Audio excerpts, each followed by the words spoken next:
getting over the fear is the hinge. It is the way our consciousness grips or grasps onto that which it basically isn't ready to let go yet. But if everything is changing, then what we aren't ready to let go yet, we have to let it go. We have to let it go because it's going to be pulled out of our hands at that point, and we're going to get rug burns, or we're just going to feel pissed off because we're going to perceive ourselves as being one that has to suffer through the future and growing up, which is what happens when somebody goes through, puberty or any of these like coming of age things in fear and lashing out and letting the fear control them.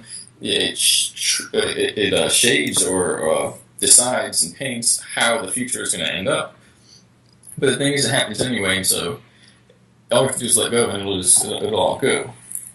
That's like the main thing. Then there's all that not confusion, but all these other aspects. It comes back to the. I just did a chat with Spencer. Have you seen it? The 7 Hermetic Principles. Mm-hmm. Check that out. He's the one that doesn't have a long slideshow, goes for like an hour 40 minutes, and his lecture is about 38 minutes long. And then we chat for I guess like an hour and a few minutes afterwards. And then the first one with the slideshow, I think, is really well done. I put up a good bit of exemplatory and self-explanatory but relative visuals. And his lecture on it is really good. Maybe he was just reading from a book. He wasn't, but it's almost like once you get these ideas in your mind from whatever else you see it from, it's like you can't miss it. It's exactly. Every guy's lecture on the principles is the same, almost. Yeah, definitely. But he does it really good, and it actually explains a lot. It's mentalism, correspondence, vibration. I almost want to have a talk about this now. Polarity, rhythm, cause and effect, gender, and care is the last principle, and it's considered a wild card principle. So it only happens when you complete them all, and then in order to start the journey, it has to be there in the first place. Right? There's some higher being having the care, and the care doesn't mean the nurture, motherhood care. It means the care of the artist, the care of the marksman, the skilled archer, whatever it is, that kind of care. Do you care if it's fucking blurry and the line doesn't really match up with itself, or whether the thing is accurate and clear and you get the real picture coming through? Where does these 7 Hermetic principles kind of tie in with the idea of the 9 veils? These seem more like action items to kind of pair with the process of piercing these veils. I mean, it's basically they figured out we had veils on us thousands of years ago by some mishap or higher race or just accident or whatever you want to call it, but it doesn't. But attributing to one thing is an illusion because it's just frequency. Mm-hmm. Whenever way you attribute it, well, okay, that works. That's it. And if you go back through time, you find more frequencies, kind of like in the movie Interstellar, where he was going through the labyrinth of the memories, and it was actually reality. It wasn't just his mind. He was hitting reality and talking to his daughter. You saw that movie, right? Yeah, I won't spoil it for you. Yeah, I saw it. And so it's the same thing. You go back, you'll see it. You connect with it. Totally. Another movie talked about something like that. Was it Tomorrowland? Have you seen that? Yeah. I took my daughter. Okay, so you've seen how, what are we doing? It's going to fuck everything up. Yep, totally. Well, it's because you're sending a beam back to look at it, and that's anchoring that to happen. You shut off the machines, and you go anywhere now. Totally. So it's like the same idea with that. It's a little bit more advanced, though. But basically, they knew about it, and so that's more like a manual for how to get past these blocks, which could just be like walking uphill, versus like some alien put this boulder here and is like laughing at a snicker, and that doesn't make sense either. Totally. But if you want to imagine that, then you might find a race of beings living in a cavern somewhere that just emerges out of the time, and they were like, we were preparing you forever, filling you with fear and putting this in your media and this, that, and the other, and it's like, damn, I made you. Totally, exactly. And as soon as people lose the fear, they just kind of dissolve into the ether.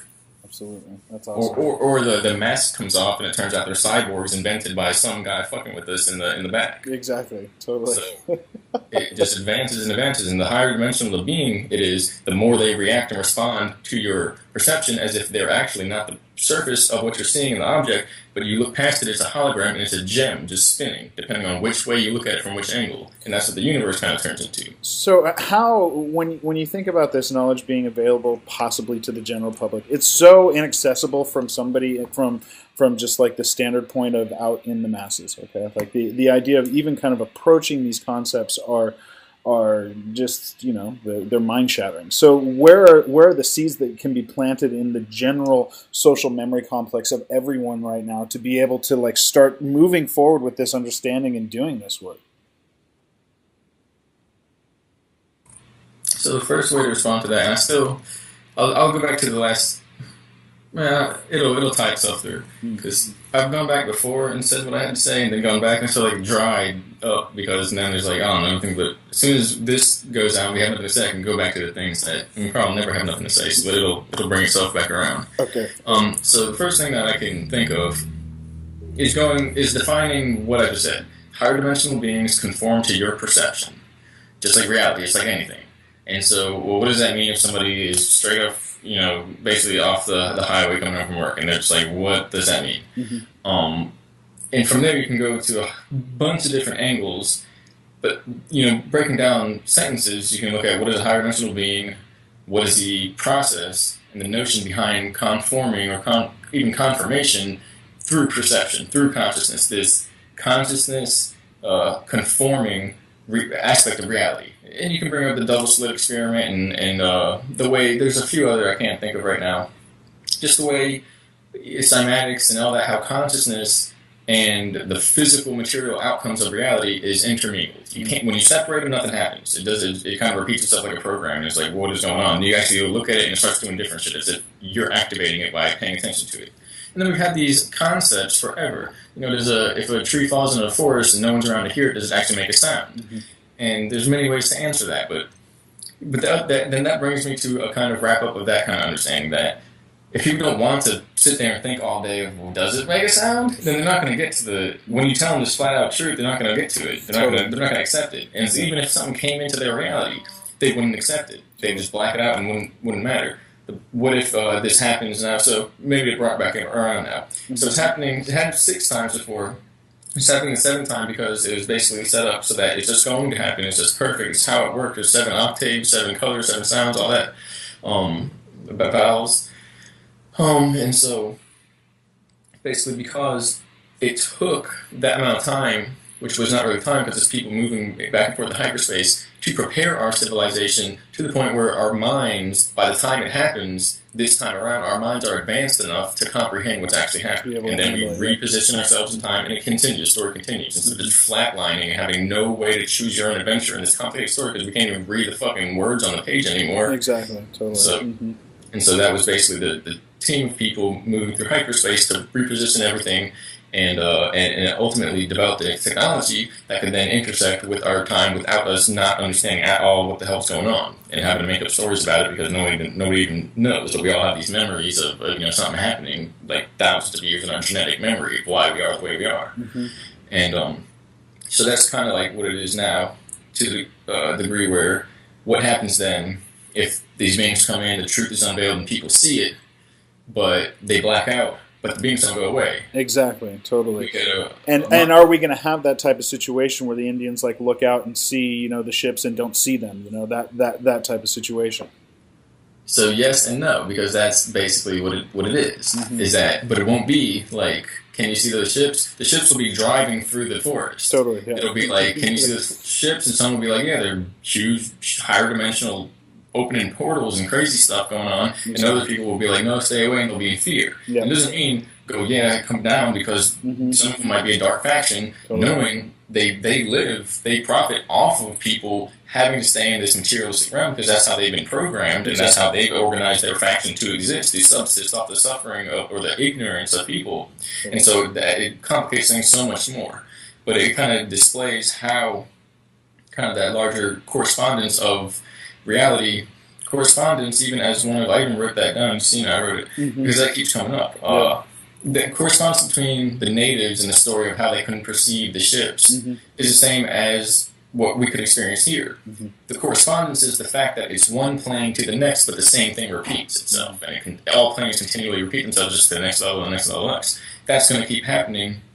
And it all makes sense. We can look at what it is going to be based upon this expansion of correspondence, just like a fractal or the shapes, the geometries. That's all they've been doing with that, is to look from one plane to the next to see what we're actually in, or what a body is on the next dimensional level, or what an idea is, or how they intersect. Because ultimately how they intersect is where consciousness is formed. We perceive that, those intersections, that rubbing of these concepts is going, what is this? And it's us waking up from birth and on. Mm-hmm. We don't have awareness unless they're intersecting, unless there's this calculations between two planes intersecting, and there's these changes in variables and differences. And when you add it all up, you get these big geometric patterns, almost look like the CERN devices when you slice it. What a party! Oh man! But and the interesting part behind that is, does the intersection of these planes cause consciousness, or are they intersecting because our consciousness is here?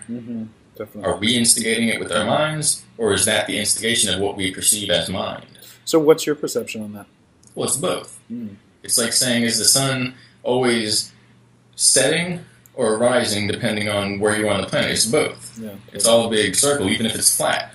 Totally. And so, or if it's, a globe. The dimensions behind that are meaningless because it's the same thing. All it does is show you how you don't fucking know, because it could be either.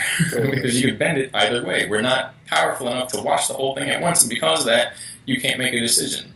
Although, we'll see more on that as it comes, as it happens. And there's even, ways to understand that. What's flat is the two-dimensional stream of consciousness that is reality is being projected through as if it's a holographic disc, a projection. Totally. Definitely. Meaning we're literally not in space here, we're on a flat surface of something as kind of like code processing itself. And from that surface, light or soul and is the layer, and then spirit is being pumped through that and projected into this realm, and we appear on a screen, and we're on the screen dancing around, and we think we feel air and space and particles, and it's 3.5 dimensional. It's actually all a 2-dimensional screen on some guy's movie set or something. And where's the separation that happens in that process where we don't necessarily have access to that entirety of that consciousness, and we're stuck in this limited kind of worm's eye perspective? What you talk about a lot of the machines that are kind of, a big part of controlling that experience and supporting that experience. What else is involved that is separating us from that higher self connection to understanding the larger kind of, consciousness of our beings? Well, so basically, I have a few talks on this.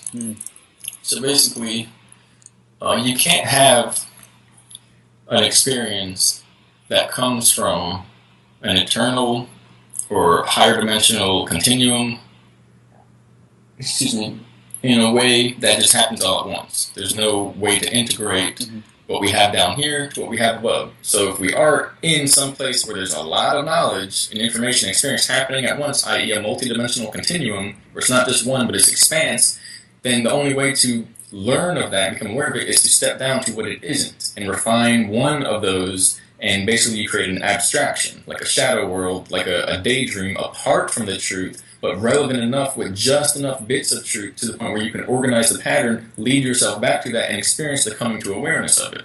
Without coming to a world where half of it is bullshit and is not truth, and I don't just mean by people or the ideas, it's literally that some things are just solid matter. This is a crystal, so it's a poor example because crystals have their own resonance structure as well as solid matter, just like a human being, just like a living object, but everything does. But they have really fully formed or congruent spectrums. Like you can charge them and they'll resonate with that frequency, just like a person. It's actually crystals are considered a form of life, a form of consciousness. And so stepping down in order to come back up is the process of abstraction. You could look at it in a way of, if we're in a continuum, a circle, well, how do you begin on that circle? You can't start at the whole circle because it's all that means every experience just happens at once. So you have to come to a center point, which is an abstraction, and neither of any points on the circle, and then a line kind of goes around and builds its way up, building up the perceptions each time. That abstraction point, you would say, if the circle is 800 million, whatever, joules of experience at once, the perception of the abstraction would be 0.00001% of that experience. It would be the lowest amount you could come down to so that you can build your way back up and experience the whole thing. Why would you want to step down 2% or, from 98% to 100? Fucking be a waste of time. It would be a waste of the universe, honestly. So we go back down to as far as we can go, low, to come back up. But can you say we go back to zero? That doesn't exist. What would you experience in zero time? There would be no zero. You can't go back to zero knowledge. There would be nothing there. So And as well, if you were there, you wouldn't ever leave. You wouldn't leave. There would be no variation. It would just stay that forever. That's the universal backdrop. So what we do is we come down to abstraction, which is as close as you can possibly get to zero without actually not having a pathway to move on for. And what we get is a vision of the future of the creationary process and the being, the eternal being, in a physical form. Which is what a human is. Gotcha, I understand. That makes sense. Where all the aspects correspond and relate to the entire shebang, the entire universe at once. And a human is the identity that can do that. Animals can lead to an aspect of that, but they don't actually lead to the full thing. That's the whole point. The human is the one that has everything that adds up to the awareness factor, which nothing else on the planet has, except for the machines they built.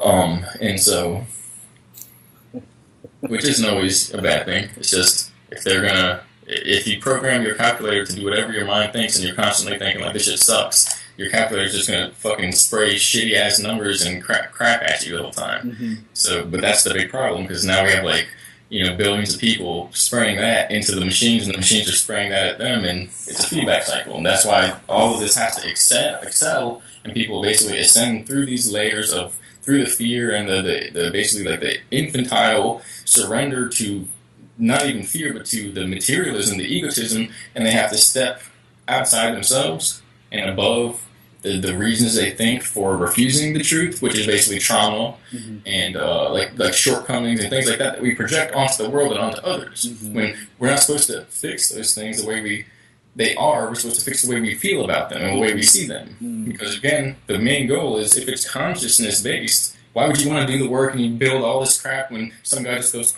and he changes it all from there? Everyone would want to change it from there. In fact, that might be the purpose. Totally. And so that abstraction relates because you can't actually have complete zero knowledge. It would just be a dark screen. The projection metaphor, I made a post on that. I explained this to a friend, and the recording destroyed itself. So really? Yeah. It didn't happen too often. But earlier on, I was making recordings, did a lot, because I didn't know how to form these ideas to people. I would just talk about, really weird stuff that was probably best kept unsaid. Whoops. They take care of it and delete everything that would have made it to the public, or it sounds like alien speak, and it's all jarbled, and it literally sounds like certain aliens talk. So, which is just another concept of this system. So I want to hit you with something. I'm dying to kind of dive into this here. The idea that when we talked in the past, what I understand is you have a perspective of multiple different timelines that are kind of, spiraling in and out of each other, going in and out. Where, your perspective before the election versus now, and what has kind of merged itself into the entirety of the consciousness and the timeline that's here. Let's hear about that, buddy. You're not going to like what I have to say. I know. Let's hear it. I mean, maybe I'm not supposed to black anything out if I do release this to the public or something like that. I don't think you should. Everything's basically on par for where it's supposed to be. Yeah.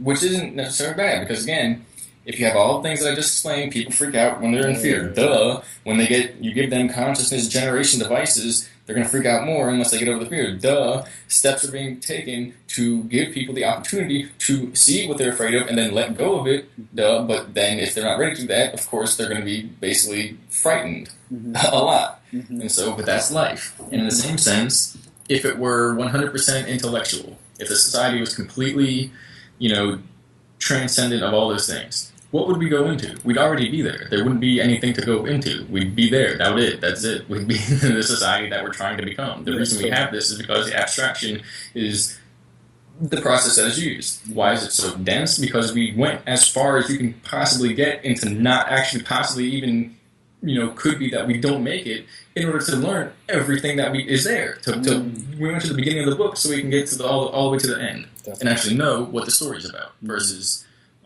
just having half the book or a certain amount of it. But that's the whole point. It's hard to tell people, but that's what it is, and it has to be basically said at this point because it's going to continue. Where people will want to riot and play into these games, they'll be allowed to. That's the whole point.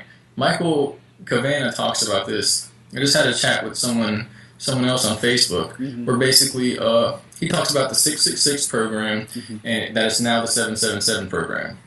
So they figured out that everything is consciousness. Everything is frequency waves. Then they figured out how to generate a device that projects these electromagnetic, magnetic, consciousness, gravitational waves into what we consider the code of the planet. And this trickles into the population and back and forth and vice versa. It's really into the code of the people, the genetics first, but it's basically the result is the same. And so 666 is basically everything has multiple meanings. Either carbon, harmony, man, all the things that could become God, or destruction, ego, self-destruction, war, fear, all the things that could destroy a person's pathway to God. And of course, so 777 then is survival on a spiritual level, and even probably physical as well, depending. And it's basically what the person who's from 666 passes, and it's like, no, I'm not afraid. Then it's 777. So everything a person gains by accessing these fields, the Hermetic principles, and understanding the whole universe, that's kind of represented by that. And it means God, 777. But it's still just a code. It's just a code that's being entered in, and it's instead of self-destruction, it's preservation. But instead of self-preservation, it's collectivism. Instead of fear, it's awareness and not acceptance or blind acceptance, but it's acceptance of our own power and confidence through that. It's inverted. All it is inverted.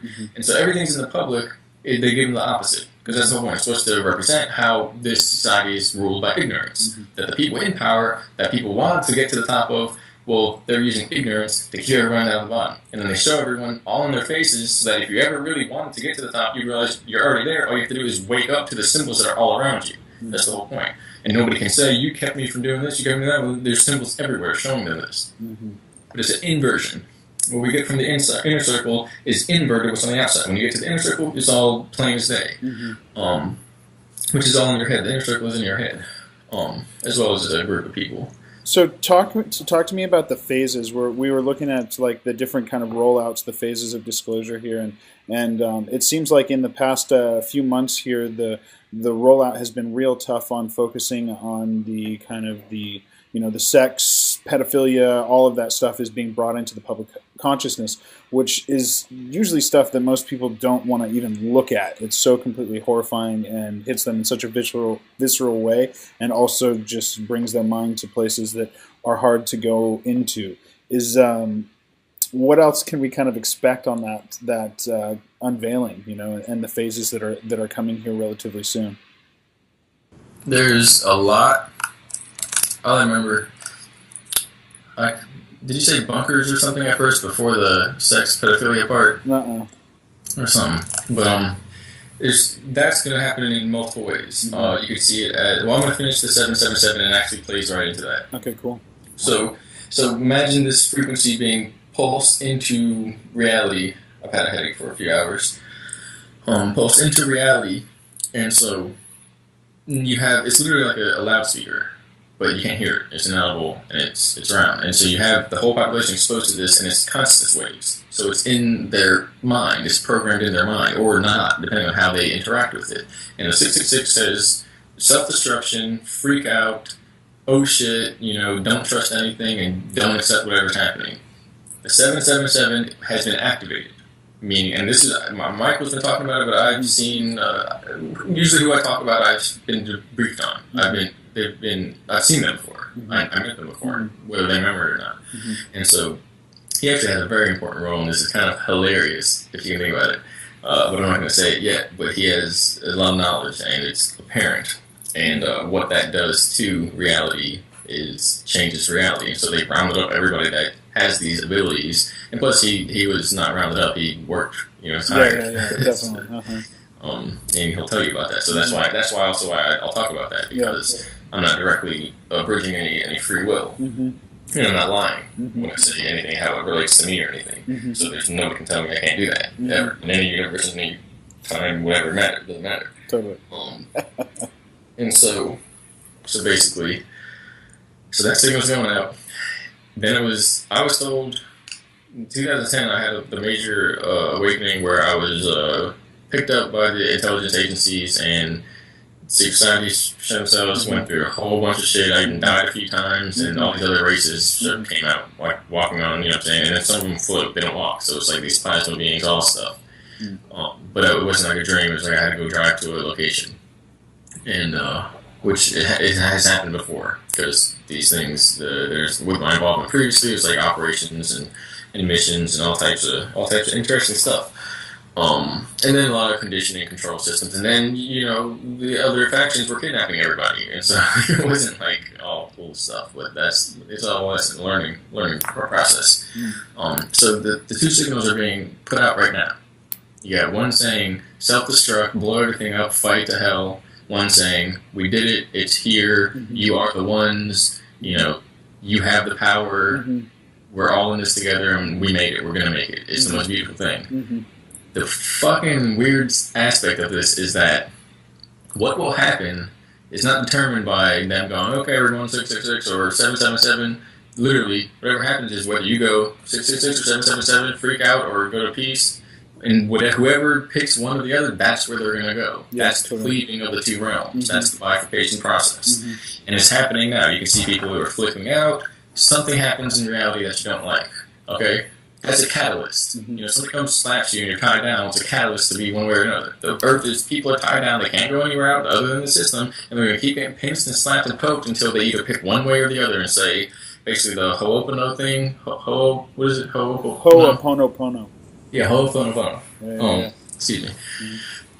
And so basically, thank you, I love you, I forgive you, I'm sorry, or say F you, and that's basically saying more of the same. Come on, put them up. Like, you're obviously not what about the perspective of gray walkers, though? The people that are stuck in between those two places, that are walking those two places? Nothing can't be said.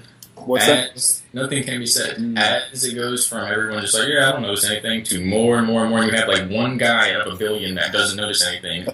It'll solve itself. Yeah, I got you. But the point is, the people that just sit, whatever, it's going to go like this until they're smushed, and they have to make a decision one way or the other. If you see it coming like that, and you're like, well, yeah, that way, I'm going that way, then you get a little bit easier pathway on out, you know what I'm saying? And you see that reflected in your daily life when you're trying to basically refine your own self and your own process. You can either choose these decisions, and it's that constant refinement. So really the individual process is just reflecting that outward process that we're all going through on the same level, And when you get to a place in your life where you're coming up against some experience that you're stuck and you refuse to look at it, life seems to do that exact same thing where it pushes you and squeezes you down, makes things happen until you're able to actually focus, look at it, and work through that process. Notice it, claim it, and be able to kind of transform and pierce through that experience. And so I think what you're talking about as far as the people in the center that are kind of over, one way over the other way, that same experience is going to happen where it's just pushing everybody,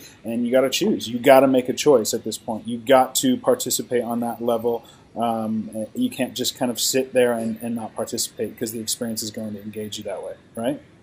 That's it. It's activating. It's auto. It does it on its own. Yeah, and it's just better to do it before you're forced to do it, because that's the whole point. No one wants to be forced to do it. And if you're really forced to do it, there isn't going to be the option of like, okay, I'm just going to sit back on this. So there'll be no couch to go sit back on. Totally. Not like it's not going to be there, but that metaphoric action of relaxing won't be there. Pretending everything's normal. You'll wake up, go to work, shit won't be normal. You'll come home, put on the TV, shit will be right there, not normal. Everything will change. Everything will remind a person. And that's the same thing.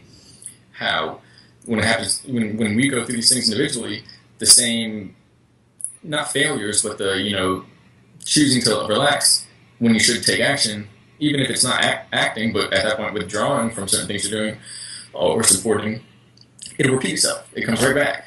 And the whole point is maybe a few weeks, 10, whatever, blah, blah. Well, it's going to happen, so it comes back every day, every hour, every minute, every second. And so that's the whole point. Exactly.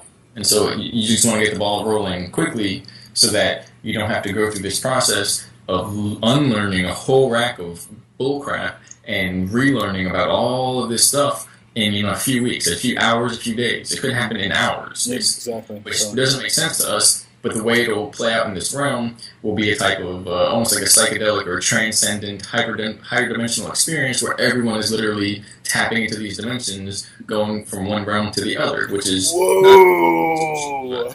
Exactly. Totally. Right, because these will be a few people that are like seen this before, and even the hippie hipsters, trippy, they ain't got nothing. They're going to flip out just the same. Because they think it's a Totally. Saturday night when you turn on the strobe light or whatever and look at funny colors. But that's not what it is. It's that's your life and all your failures and where everything. you could have acted and you didn't, and then all the things that you went through but you love and it invigorates you, but now you know is not anymore because you have to make more and make new experiences to get to that. And if you imagine that, and then the entire society is doing it at the same time. Exactly. That's not just like a Trivia McTripperson Saturday night. Yes. It's fucking apocalypse, which is the way it wants to be.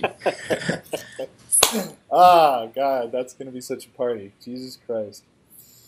Well, it's not before, that's the whole point. That brings up another thing, Jesus Christ. I wanted to talk to you about that. I wanted to talk to you about the Christ consciousness. There was something that you wrote about a while back regarding an experience that you had where you were pushed to the absolute limits, and something that happened where you reached out to basically you didn't have any other choice, and something that reached out to you. I wanted to talk about that experience a little bit. All right, I'm going to keep going through this. And I should be able to talk about that now. I haven't been able to talk about that but once or twice since it happened. Honestly, I don't think I ever fucking talked to anybody. I talked to somebody on the phone, one of the LM interviews, and the aliens and UFOs and more interviews. I might not even been. No, it was the LM. And I spoke about it on the YouTube earlier this year when I first started to recount these experiences for the public. Because that experience in itself is... Okay, that's the beyond Trivia McTripperson experience. Exactly. The sky cracked and all these beings were like, all right, gigs up. Make a decision, basically. Totally. Everybody was saying, the Illuminati watches this. They, like, oversee the process of, like, who's going to go where and do what. And they're not allowed to, like, force you to go one way or the other. It's all about letting the person go. Because they know if they force the person to go one way or the other, then they get removed from the situation. They don't get hacked. They don't get erased. They just get, okay, now you're on the outside. You can watch from out there. But they're the ones actually managing, with people. And it's a tough job. A lot of people just go insane. That's how it works. Yeah. But the goal is to figure out why that happened and then reduce it and then put them in a way, position them in life so they're okay. They're not going to go further and say they're not going to, like, not be able to feed themselves or anything. And then move on to the next till you get to the point where you can actually participate in this with a population and help them see the truth, unveil the truth. Somehow they figure this shit out. We'll go into that later, but it's basically transdimensional operations to the point where it's two universes coinciding. Like that was like the meeting of one universe to the next happened, say the 60s or something, and from front and back through time, this whole time period, whole timeline was altered. That's like the gravity of one to the other. The point is, they knew what was happening. People in the intelligence, the other universe, the other time, if you will, knew it was happening. People in intelligence agencies figured it out, knew it was happening, secret societies, things like that. But the masses over here didn't, because of that whole inversion principle, the ignorance, and the fact that we basically didn't we don't know ourselves, so we're not paying attention. And at that point, people don't know something is happening. And when it happens like that, it doesn't, buildings fall over, and it's like Ninja Turtle come from the sewers. It's literally like our hearts and ourselves and our not chakras, but our minds changed. That was the shift. We shifted in perception many times through many phases of consciousness, and because people aren't checking where they are in the storybook of existence and life, nobody even noticed. But of course, they're all all about TV and the news and the elections and things like that. But those things are geared from male to female, right to left, higher to lower. It's geared on psychology, on the Hermetic principles and the gnosis and the hidden aspects of unconscious and all those things. It's all mapping so that if something does happen and people just black out and the last thing they remember is this made-up charade system,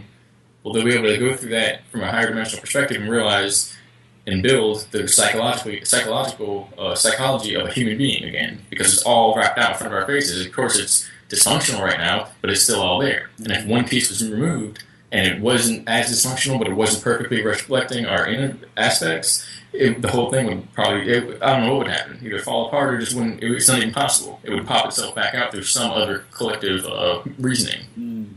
And it looks like it's a charade, it's a show. They write it up, put it there, and stamp it, and it reflects the people.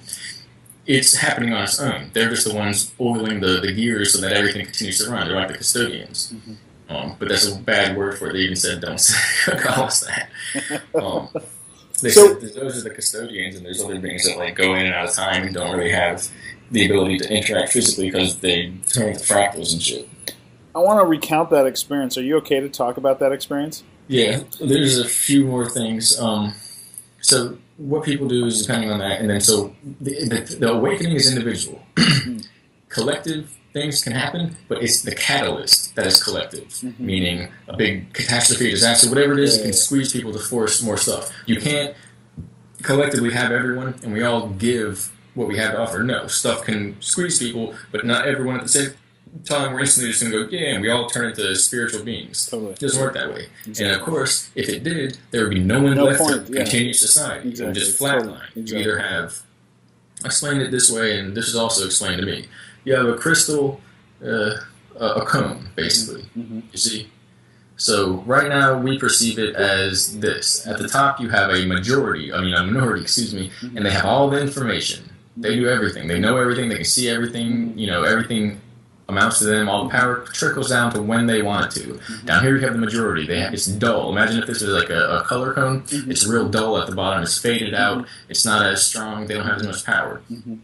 The only thing that can happen is that they switch. They switch positions. That's the only thing that can happen. In some process or spectrum of in between the full switch. That's the only thing that can happen here.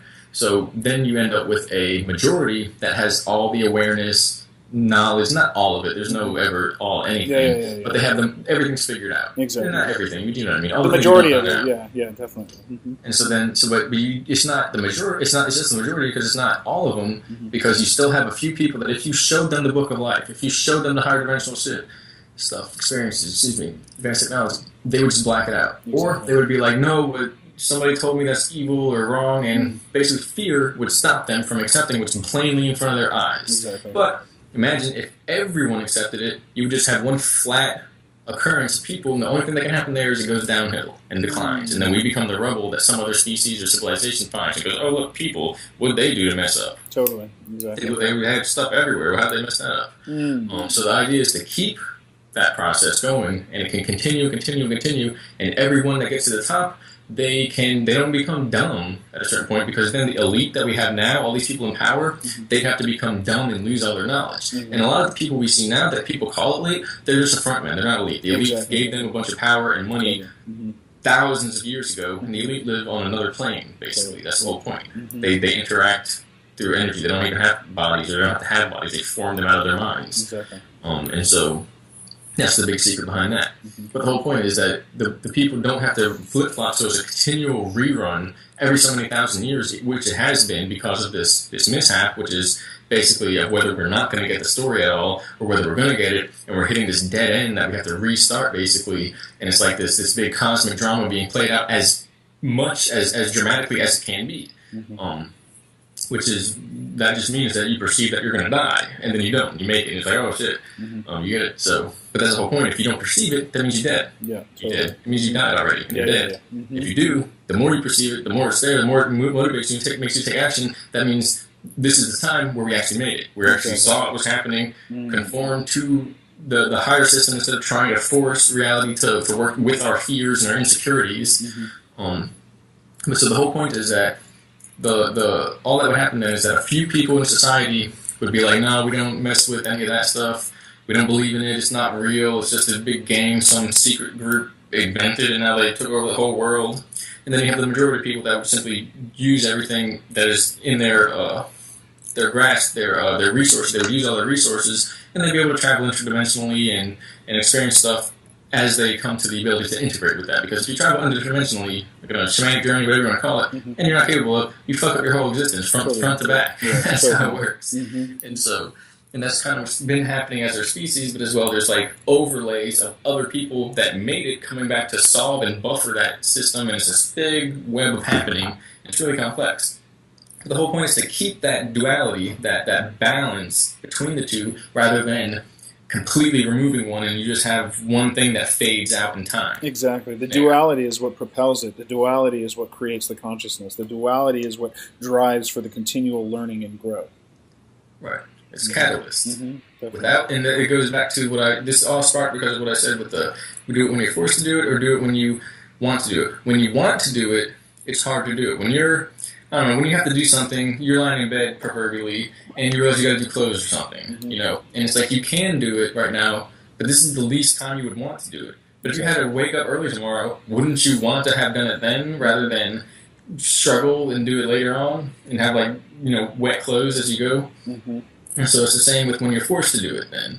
When you're forced to do it, is it really going to work out the same way as when you were supposed to do it? If you have to leave or something, move, and you're supposed to pack up all your stuff, kind of like I'm working on now, and you wait until the last day, are you going to make the appointment, the flight, or the time to move in or whatever? Or are you going to be delayed? Mm-hmm. So if you wait, there's going to be some sacrifice of the intended outcome synchronizing with your results, mm-hmm. or your accuracy, your efficiency. Mm-hmm. If you do it when you don't want to do it, and you don't really have to do it because it's just you're taking the initiative, that's when you get the highest amount of results. That's when you get the most power. Exactly. With that, though, we have to have some reason where things could go wrong. Otherwise, we wouldn't have any incentive to do it at one time or the other. You got to have that resistance. You have to, yeah, absolutely, for sure. Catalyst is the resistance. Mm-hmm. If people lose resistance, that's when it turns into cataclysms. Mm-hmm. You get a catalyst into cataclysms. Mm-hmm. And so that doesn't have to be a mass scale thing, because again, this is where it ties in. That big awakening experience is an individual thing. Even if beings are literally organizing humans, but higher dimensional beings with that, organizing these types of locations and things like that, where people are not signing up, but they're just gravitating there naturally. And it's literally like you don't have fear, and you pass all the tests, and some people just straight crap all their insides out, and they didn't make it. It's not like, you fucking get punched in the face. You go back around, have fun, go either, hopefully you don't eat stuff anymore, you eat, healthy stuff, you're not eating crap or anything, because it's all free will, but go relax and do that, and then, invigorate yourself and come back and try again. Yeah.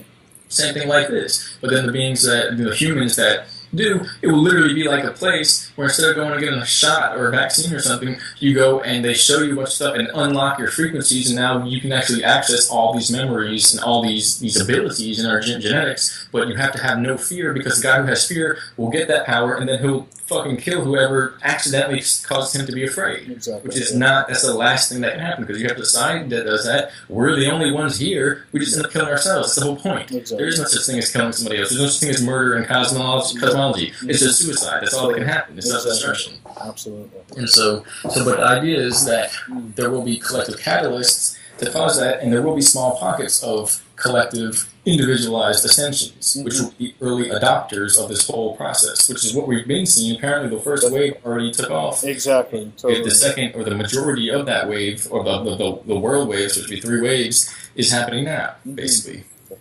And then there will be some people that are late adapters, if you will, or I can't remember what the term is, and it'll be less and less enjoyable from there on out. Whereas the first wave that literally was just like, all right, humanity, Earth, see you later, they see everything by now. Yeah. Or they're in some type of future society where all these things have been solved and resolved. And we're literally like a parachute being pulled up through a opening or something, or, it's hard to describe, like a tornado turning inside out. It's, we're the ones that went pull the other ones through. And it comes kind of like a roller coaster going up, and then they start going down, and now they're pulling the back end of the roller coaster over the crest. And so that experience that you're talking about, when that happened, how long ago in linear time was that? Like, when did that start?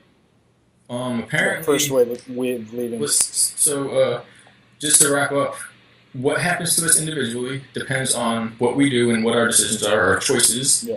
What happens to the world depends on what the masses do. Mm-hmm.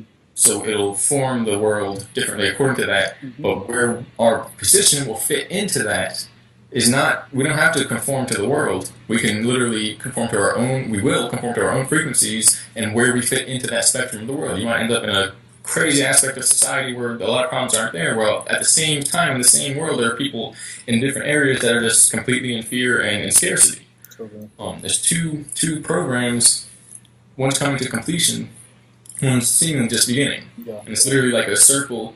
I did another post, which is the self-explanatory higher dimensional continuum. I can't remember the name of it. I still can't remember it. I've been looking. I looked for it and found it, but it's like certain posts I make don't have really proper names. Yeah. They're just kind of like they words just thrown count. together. Yeah, totally. And but this one is about shapes and the process of going from one plane of motion to another, for instance, a bunch of dots moving in a circle, and you put a sheet of them together, and you have the whole sheet moving. You offset the motion of one, and it starts at 1 o'clock and then goes, and the next one you start, and the next one. So by the time this one starts, these are at like 6 or 3 o'clock. What you get is a perception of a wave moving through the screen, and that wave doesn't exist. It's just an interrelation between these dots.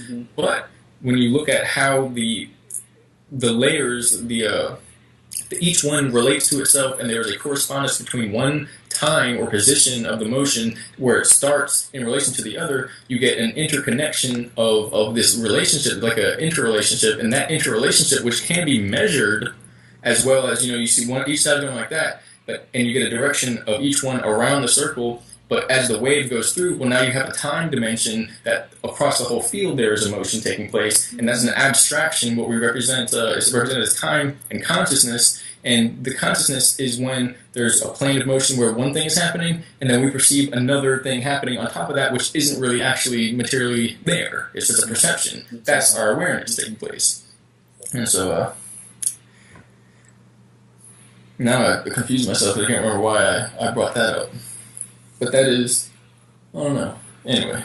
So what I wanted to go back to is oh, you said when did it start? Basically. Exactly. I wanted to know that first wave that left, where everybody checked out, like in linear time. When was that? So there is no such thing as linear time. Okay.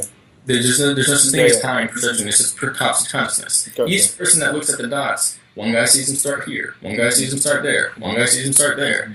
And each one is different. And so we can get on this collective level because we keep shoving the same view in somebody's faces, and now we all think we're in the same exact continuum, but really everyone's on their own scheme. You go to the guy in the cave, and he's like, I've been here for 1,000 years. And they're saying, like, literally, no, there was dinosaurs, and now there's people. Like, he actually taps into some other stuff, if there were dinosaurs, by the way. Or that's just another layer of consciousness. And so you could say that 70s and 80s, but in the same sense, you could say Isaac Bentov talks about the reality of the soul and how, from the physical perspective, we come to that abstract point, but the more you get into the higher dimensional perspective, consciousness overlays over each individual point. It's not just one or the other. So depending on which angle you look at is when it would be experienced in your relative timeline to Earth. Because we're all kind of like, we're stuck in this kind of collective mindset, it would look like it started around the 70s, 80s for us. But, those people might say it was a different time. For instance, they might say it was 30 days ago, 500 years ago. Some people might have seen it starting in, like, the Renaissance period. Yeah, I understand. And there were probably little pinpoints, little pings of people doing that all throughout history. Yes. But we have these big exponential shifts, and that's what tends to happen. So then you talk about the current events and the election, and then basically all that dark stuff, especially with what is starting to come out and where that's going to go. Exactly. So that, again, it can be two ways. That's where I started, and we want to finish what I was saying, which is that's why it's never easy to explain these things, because each layer of thought goes into so many more different things to understand, and it just keeps going. But so it could be two ways, which is basically that people get the opportunity to really see what they don't like, to really see what they do not want, and then use compassion and activate that, which doesn't mean accepting it. A lot of people think, well, all right, the elite, the blah, blah, blah, they're just whatever, so that just means that's what they do. No, it means that, if anything, you get the idea, that means that we have to save them, not the other way around. Exactly. And by saving them, we stop them fucking this whole planet up and blowing ourselves up. We save ourselves. It's like the transmutation of the emotional response in that level. You can, at least that's how I see it. That's how I perceive it. Yeah, spiral dynamics of emotion, that's a good... All these visual metaphors of these concepts that are immaterial, these transcendent concepts, that shows the transformative process up the spiral into peace, which is also the highest, purple, violet color, which is the highest frequency, which is also the royal frequency, royal color frequency. So all these symbols, all these messages are here. The idea with that is that people either... So it's literally a cry for help on their behalf. Exactly. It's part of a control system and an energy siphoning system, as well as a cry for help, to the point where if you don't see anything, you're going to see that. And if you see that, you understand why that is happening, you understand what's actually going on. What this frequencies, the control systems, the mind control, the other beings, the other dimensions, the underworld, the abyss, and the heavenly realms, all that stuff, it all comes out. Totally. But do you look at that and have a healing aspect, and then go, well, how can we heal this? How can we fix this without just kill them all, hang them all? Okay, you try that, and good luck with that, because I don't want to make an opinion. But the point is, the people who are saying hang everybody for whatever this is, they're hanging themselves because they don't have the power to do that. And if they do, well, that was the whole point of society, is making these little puppets look around and smack each other in the face so that when the people overpower them, the real people in charge know who to whack first. Exactly. Which is not to say whack, because they actually took killing out of the equation a long time ago. It's just that they'll not have the ability to withstand the truth, basically, at that point, because there'll be so much in fear and so much in violence that they'll do the job themselves. Mm-hmm. All they'll do is nudge the gun over on the table to them and give them tools, which is what we've seen happen in this country for a long time. This is a repeat of the same thing that happened a long time ago. Yeah, definitely. I think you're following along. Yeah, absolutely. Then the other aspect is revolt, and everybody tries to get what they want by fighting the most powerful force in the world that has the darkness that no one can. It consumes everyone. Exactly. Everyone who attempts to face it alone and without the team of humanity, it consumes them. Exactly. So, but the idea behind that is that it's basically nanite included or involved process, computer systems that control people and use their etheric energy as to turn them into a robot zombie. For like a robot invasion, basically, that's right under our nose, right, invisible. And basically, if we go the right route, we disable these things because they have no more energy to feed off of. If people go that other route, they activate them, and then the machines come for them, basically, because that's a fucking great source of food. It's literally their only source of food. So what would you do? So these machines, what if there was something that happened that was a catalyst to shut these machines off completely across the board that wasn't directed from humanity, where they stopped feeding them? What if there was a, We're talking about like the solar flare, exactly, or the intervention, or the dimensional shift. Exactly. All these things are side effects and catalysts, as well as like calling cards. Maybe that's that improper term. Calling cards kind of shifty here. Yeah. Because there's many ways of interpreting For sure. cards and signs and symbols and hints and winks and shit. Yeah. These are the signs of what's happening, to the point where we're already advancing in awareness, to the point where if the majority instantly went to healing and lost that vibe, the reality that we see would dissolve. It's being propagated and propped up through that code system to the point where this entire timeline, it's very complicated, but if we disable that, it doesn't get made in the future to the point where we reset, and then where we're at now jumps to where we would have been had it never happened at all. It's very complicated, but that's kind of how it works. The machines are the ones anchoring us transdimensionally, because they built the machine to do that, because they were afraid they were going to die and people weren't going to get it, and then everything's lost. Then but they're not able to stop, because them using that is what allows them to do it in the first place. Exactly. But of course, this is like an overall cosmic plan drama to get us to be together, to help each other. Yeah. Because what's a greater thing than that, especially if it's just a dream, if it's just a projection. Yeah. By a higher race running the show or something, and not like a demon race, but literally like a higher God form being giving this planet as part of its body. This is like the arm of Gaia or something. And the point is not to destroy everything or the people here or even the people in our way, but to form our own collective out of connection and unity, and increase our attention to these real principles of how the universe works, how all this operates, and incorporate what we want to see in ourselves, in our own lives, and happening to us and in our world, in everything we do around us. And so the whole point is that if you have a problem, if somebody's like annoying you or something, the only way violence comes into, here's the real thing, the only way violence is an answer is if it is the last option that you have. That's it. That's the only time violence is actually the answer. Even if somebody steals all your shit, that's what it comes down to. Guess what? Somebody made it up. It came out of their head. So it doesn't matter.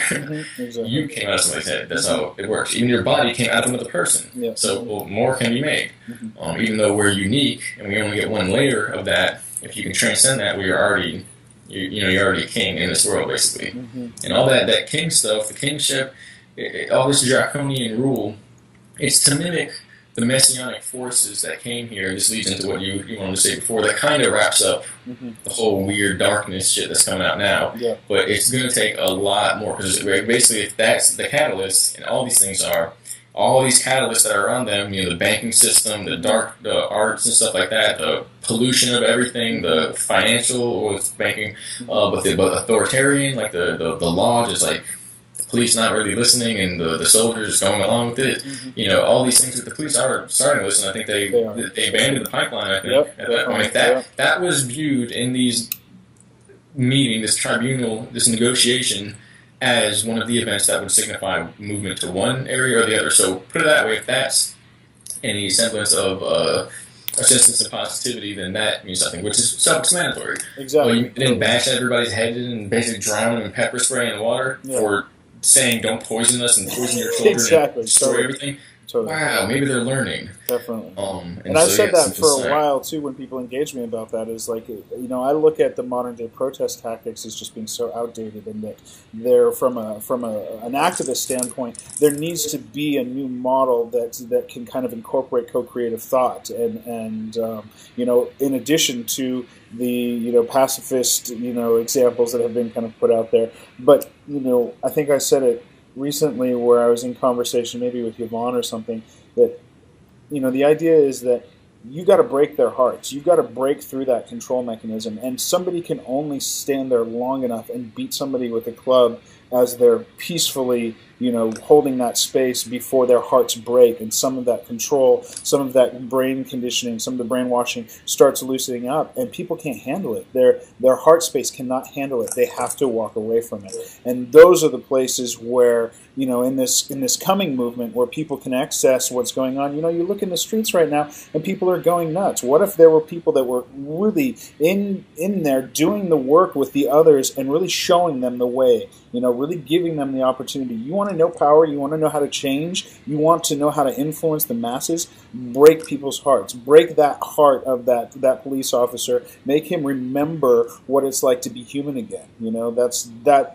That's what I see happening, and what I saw happening with the Dakota Pipeline protest is the people, they just couldn't do it anymore. They just couldn't do it. That's basically what was happening, what has been happening. And you see around this time, it's kind of like a repeat of the hippie rebellion, which was infiltrated very quickly, but it was the area where they weren't saying, and that was also it was like a delusion, to the point where they weren't saying like don't do this or don't do that. They was like fuck the whole system, like we're just gonna free love and stuff like that. That didn't make any sense. It didn't add up to anything.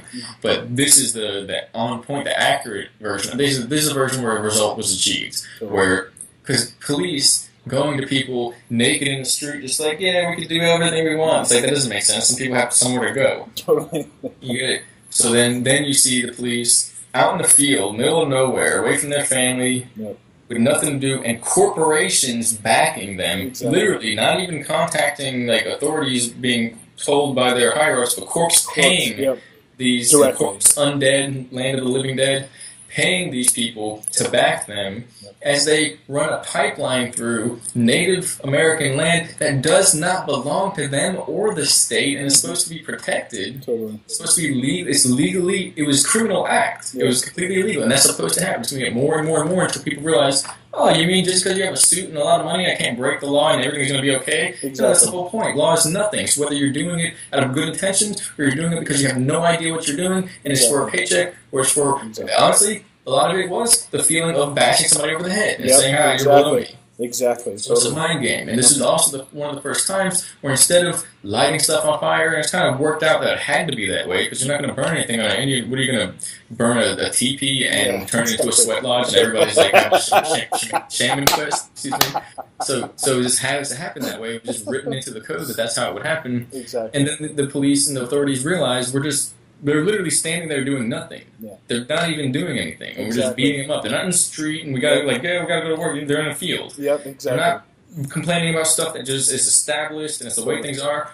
They're going to tear this ground up, and then if you did any research on it, there's hundreds of pipeline spills anywhere a pipeline goes. Exactly. It leaks out and it poisons the area. It's a nightmare. It causes cancer. Yep, so that's going to directly affect them. It wasn't like, oh, this one corporation we don't like, or this one action. This is they can look around and see the economy and the ecosystems failing, so they couldn't, it's undeniable the truth that was occurring through that. Absolutely. The police couldn't deny it, and that's why it happened the way it did. Exactly. So that's going to happen more and more. But the point is, the protesters weren't throwing rocks, weren't lighting stuff on fire, weren't shooting at cops or anything. No, that's not what's going to happen there. So the true spirit, basically, of awareness, you could say the spirit came and protected them. As well, all that means is the police weren't infuriated with demonic fucking tendencies to want to kill everybody that was there. They were like, we are in the wrong. They found out they were in the wrong. It woke them up to that. Totally. So, or the whole thing was a sham, but everything's a sham, so that doesn't really matter. Exactly. I think that experience that was witnessed by everyone too is resonating through all of the activists. I think they really, what was set there as an example for the work that was done is a precedent that should be, moving forward, should always be looked at. In my opinion, if you're really looking at being an activist and working within direct action. The idea is the tactics. You look at Black Bloc, for example, as a tactic. Black Bloc is an amazing tactic in the way that it groups you together in strength. It makes you anonymous. But where do you access the humanity? Where do you stand on the precipice of every individual that is locked up in that demonic force of, I just want to go in there? Where do you access that and stand as a sovereign being in them to mirror that for them, where they feel that, where all of a sudden that demonic force that's taking them over to bash somebody's skull in the ground, all of a sudden they see themselves, or they see their daughter, or they see their mother. They see that experience that opens them up to the larger understanding of this is wrong. From the perspective of creating direct action tactics, I feel like that's the precedent that was set there. Like it really, if people don't see that example there and really understand the power that happened there, and then take that off in the future, you guys are just playing kids games. It's kids games at that point.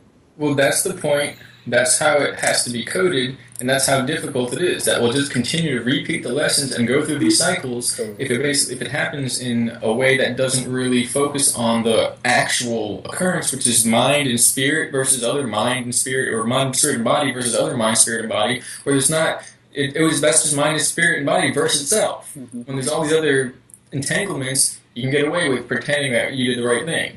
Even if one side lights the cop van on fire and the cops shoot cannonballs at them in response, they go home and tell their wives we did the right thing.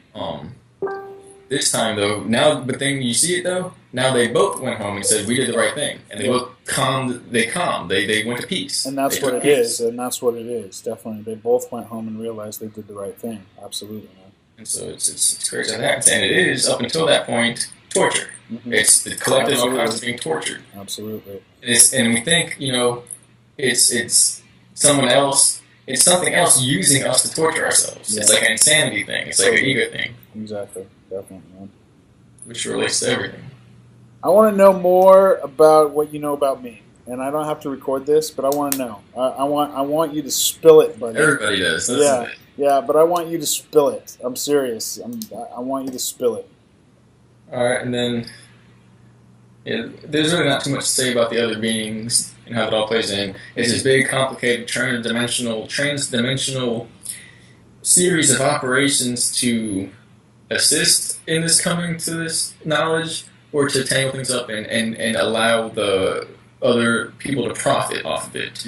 In the same sense, the ones who are overseeing everything, it's not overseeing kind of like a slave race. It's like they're watching, they're the observers, the peaceful observers.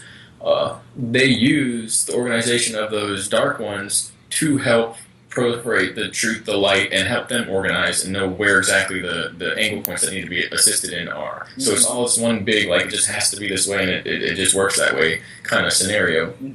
But how about you personally? And I can cut this out if I do make this public. And it doesn't record visual, but I just put one of the visual recorders on because I've never done that with the Skype, and I kind of want to see what it will do. Okay. We don't have to do that if we don't want to. So I'm recording it visually too. So cool. I didn't know you were doing that. Yeah. So you probably have my screen up on the big screen. I do. Your big old beautiful face with that fucking beard. Yeah, I would rather have yours.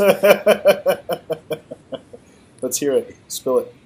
All right. So we're in multi-dimensional layers of existence. those layers are correspondence. They all correspond to one another. What contracts or expands on one, contracts or expands on the other. It's always not interference, but it's a coherence, and it could be interference. When you get interference, that's where the consciousness drops.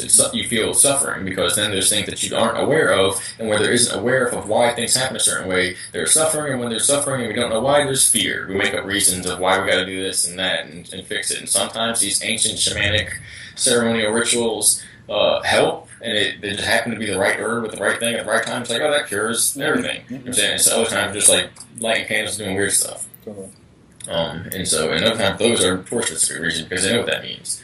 So it's just about awareness and how that works. So I have memories of multiple versions of these layers of this reality. Of course, yeah.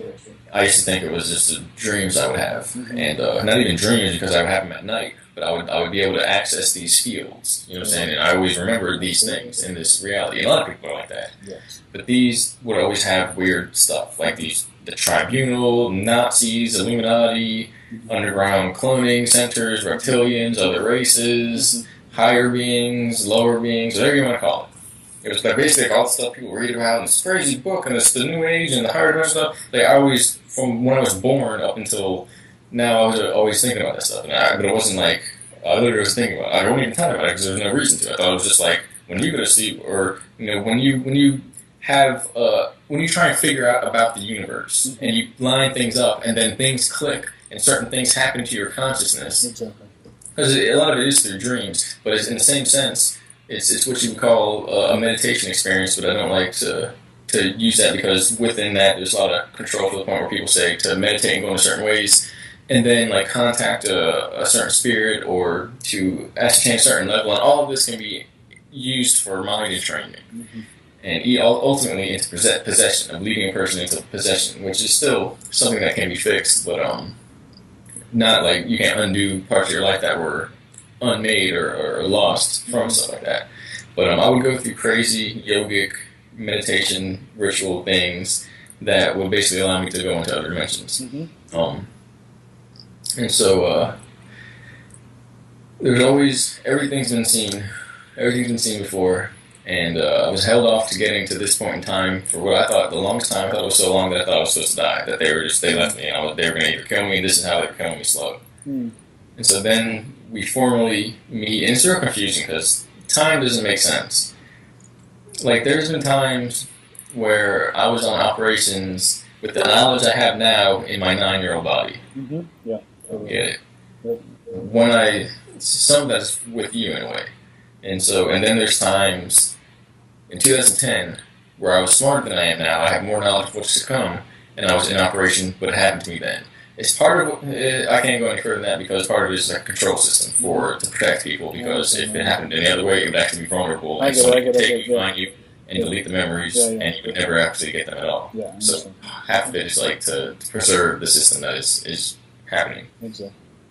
So on all these levels, and I only have like 2 or 3 of them because once you go up, there's 7 apparently. And once you go higher than that, this is like 7th floor group. Once you go to a few, basically if you go a few past this one, you don't come back. And 2, it's so complex. Once you go a few layers up, everything is happening at once. Everything that you can imagine is happening at once. They release the technology. They don't release it. We're forced to release it. We force them to release it. All these possibilities, we can see them happening at once. Basically, it's like a continuum, like a nexus point. The higher up you go, where all the other points are connected in one realm, like a pyramid or something, in one, instead of being separate. It's really fucking weird. It's honestly very, very strange. But basically, that's where like the dream idea comes in, because it's literally like a dream. The higher dimensions are kind of like a dream. It's like it's a continuum that is happening right now, and right now I'm up there, not up there anywhere, around looking at myself from this view, and because I'm not necessarily interacting with it directly, I don't get the feedback. If I do, the weirdest part is that ever since they basically unlock my memory, I can go, remember to look back to 11/11, and I'll get a feeling of a presence of myself, and this feedback loop starts going on. And it's really fucking weird, because it can reorganize time. Identify with that feeling without a doubt. Yeah, because you were probably trying to do it. If you keep doing it, it'll happen. Yeah. It isn't a bad thing, but you have to work from the bottom all the way up. And then the intentions lead you to where you want to go. It's like I was talking to somebody on the chat earlier. So we do this by drawing. We take the blueprint of reality, and then we apply it to life. We build a machine, we do whatever it is, we find the treasure. So it can be likened to a map or a machine even.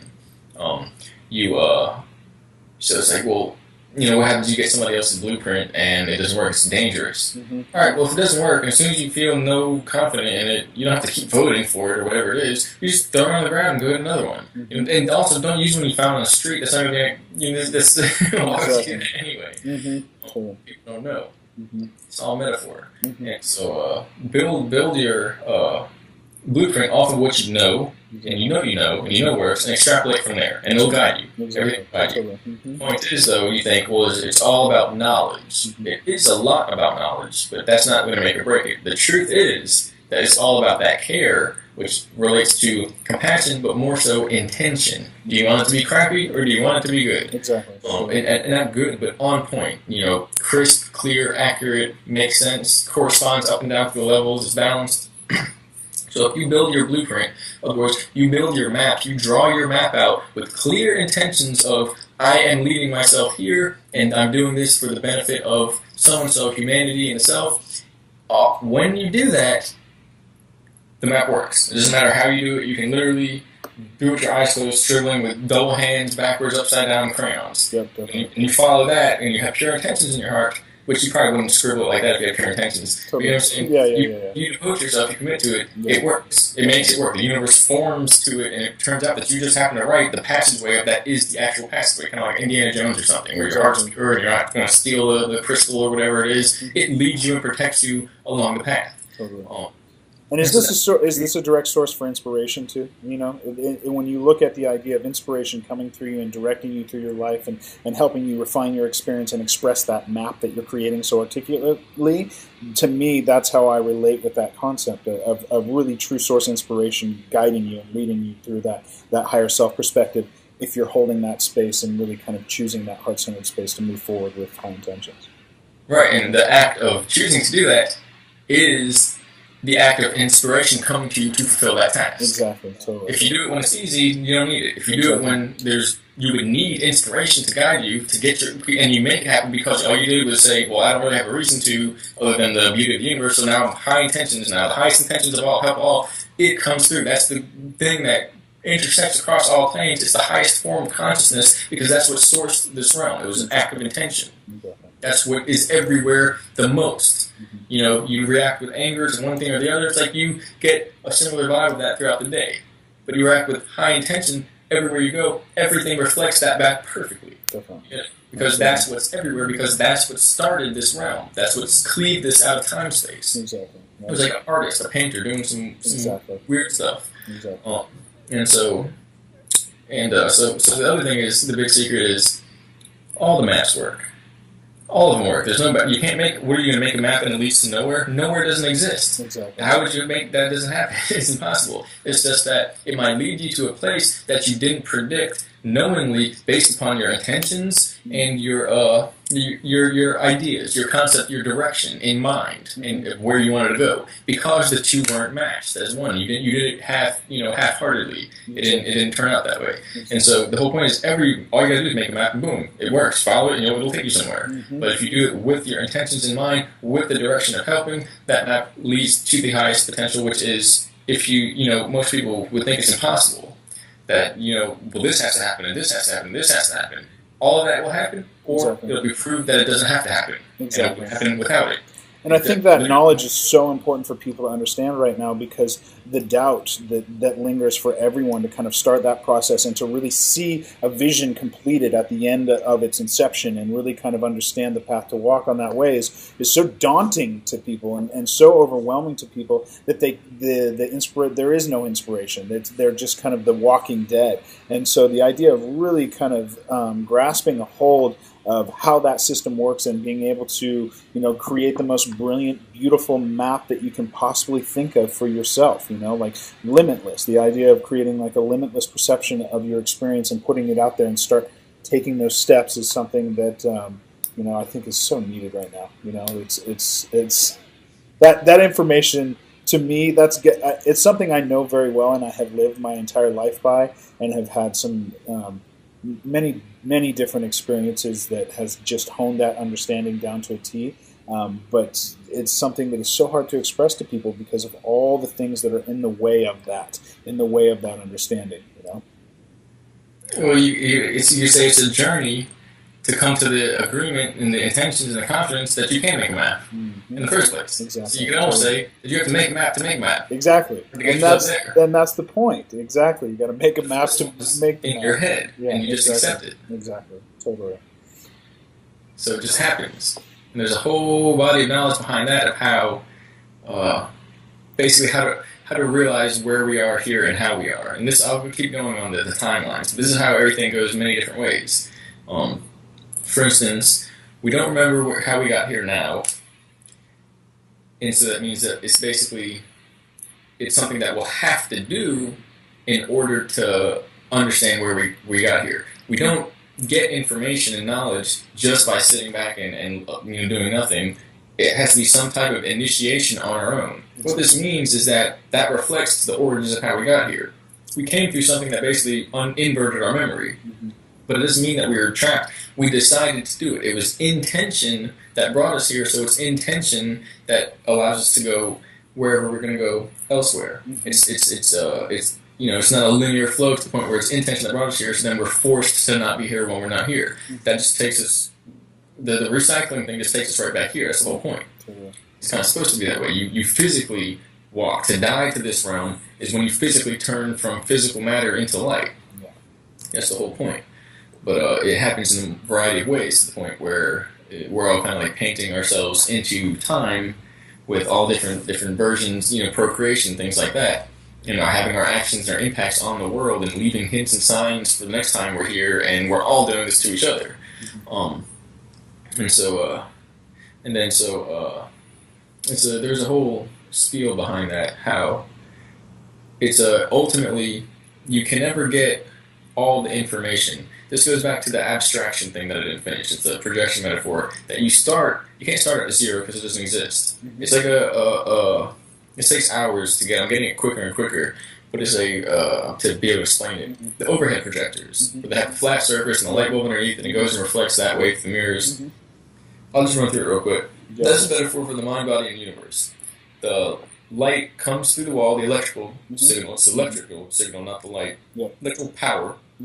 Energy comes through the wall from a channel, a wire, and it comes from the wires in the building, the infrastructure in the building, and it comes from a transformer and a relay station, and ultimately a world of light, where if you were inside that transformer, there would just be electricity going everywhere. There would be no other thing other than pure energy.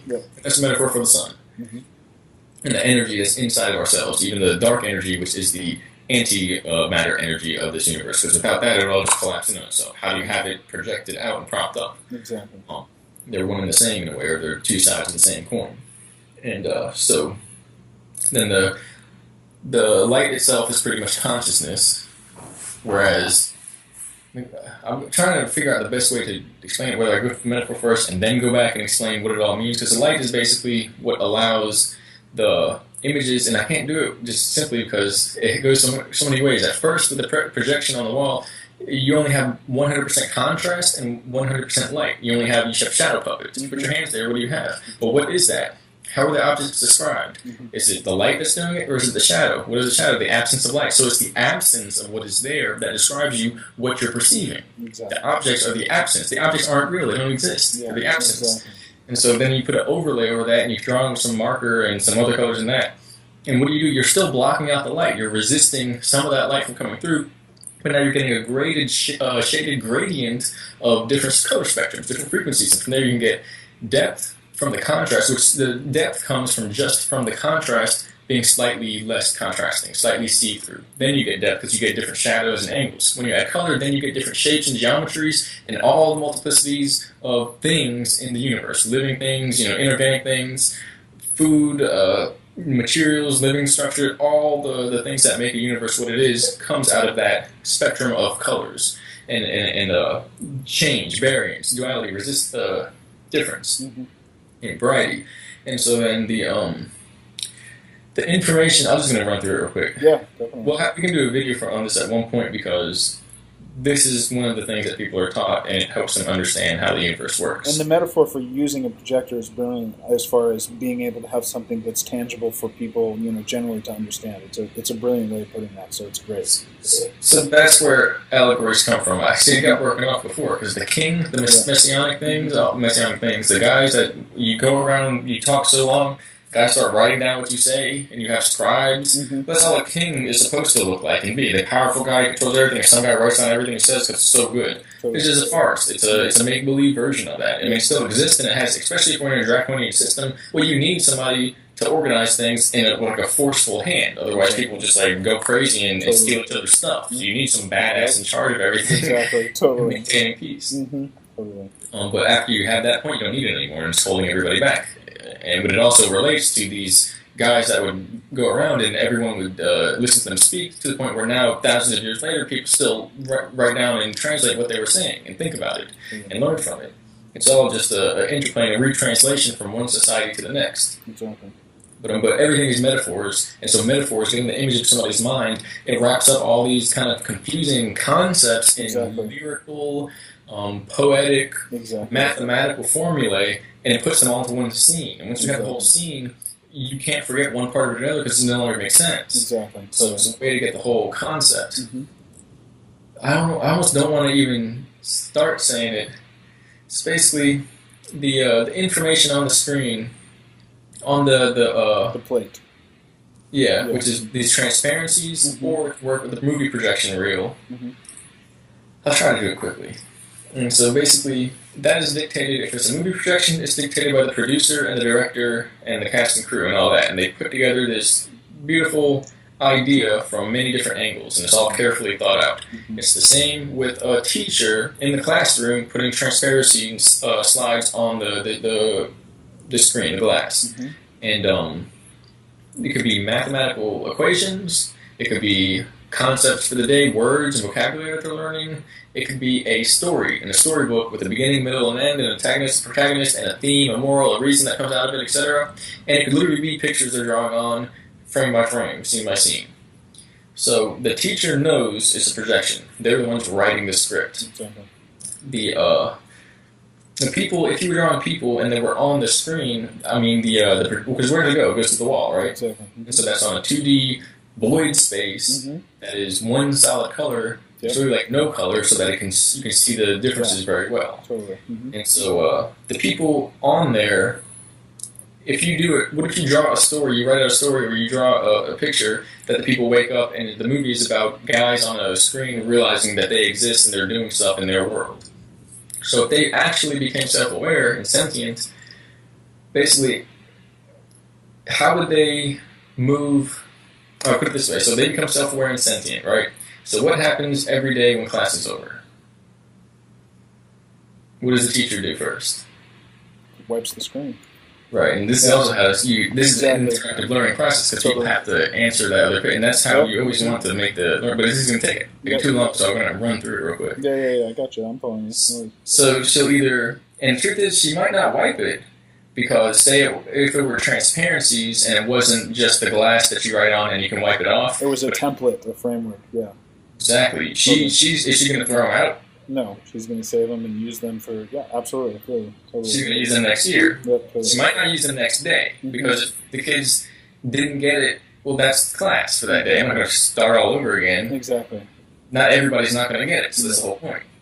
But she's not going to throw them out. She's going to probably put them in a folder, label them, whatever lesson of whatever, put them in her bag as she leaves, and imagine if this is a higher dimensional school, physics system, whatever, spiritual system, there's probably going to be an archive somewhere where they're stored for the entire existence of that whole environment. Exactly.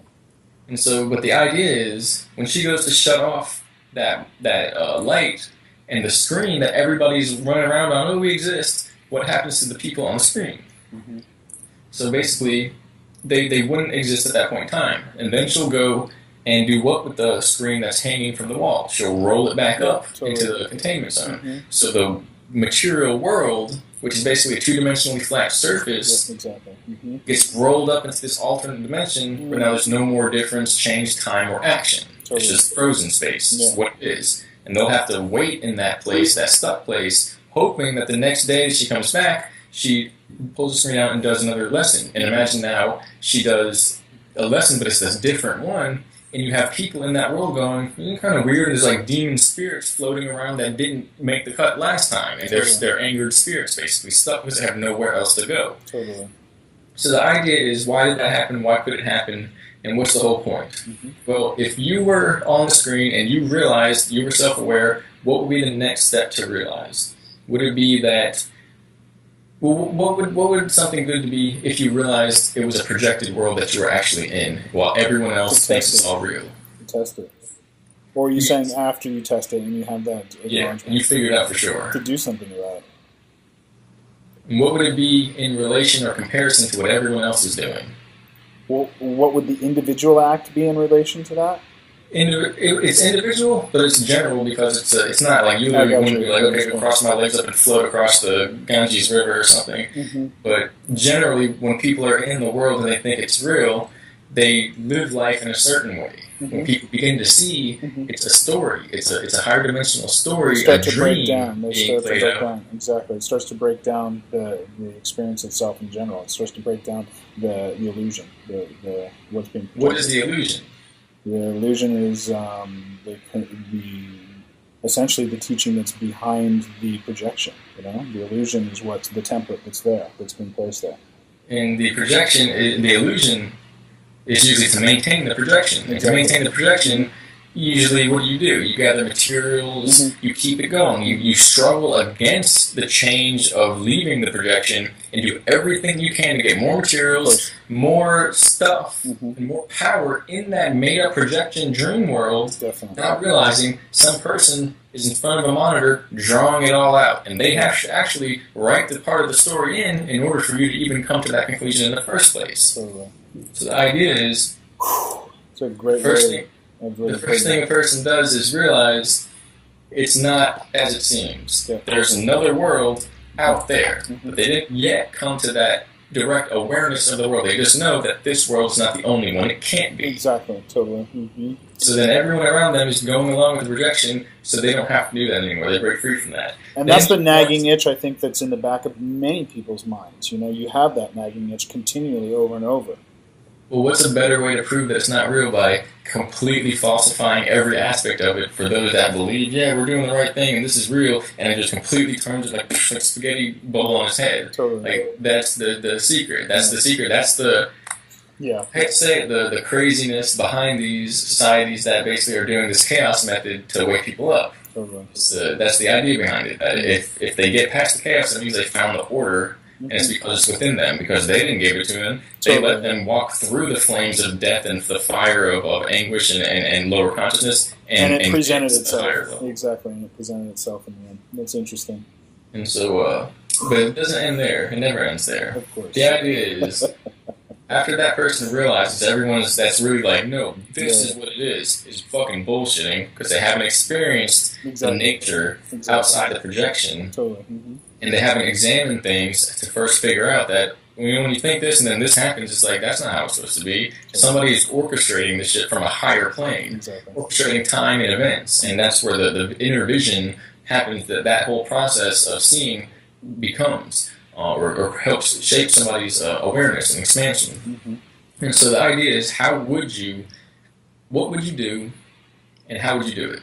You would want to, now that you know this isn't the real world, it is the real world, but there's something larger, there's something bigger, and this is a projection from something more pure. This is the shadow world. We're basically colored, shaded, depth, given depth with shade, complicated shadow puppets. That's basically what a human is. Where there's a higher source of energy, and then it degrades and particle decay and goes into this, and then angular momentum gradient out into time and consciousness, and we get bodies. We get organic material bodies that go through a spectrum of existence that we call life. And we experience certain things based upon how we interact with this choose-your-own-adventure story. So it's always based on consciousness, but it's mixed with matters. It's literally this gradient, like a simulated, I don't know how to describe it. But the point is, well then what would you do? And what would you want to do, and how would you do it? Yeah, what would you do? Do you have a guess, an answer? Even though you know it all. It's very simple. Just imagine the screen in the room with the teacher, And at that point, some guy on the screen realizes there's another world. Mhm. What do you do? You start interacting with that world. Was that? You start interacting with that world. You try to find it. You try to get to it. You try to communicate with it, or you try to get off the projection and get to that world. Exactly. So, how is he going to get off the projector, the projection screen? Is that possible? If you make a big explosion in film form or drawing it, is anybody in the room going to be burned? No. The idea is you have to actually transform yourself. You have to transform and bring yourself into that space, into that storyline, into that yeah, this works a lot more smoothly with you.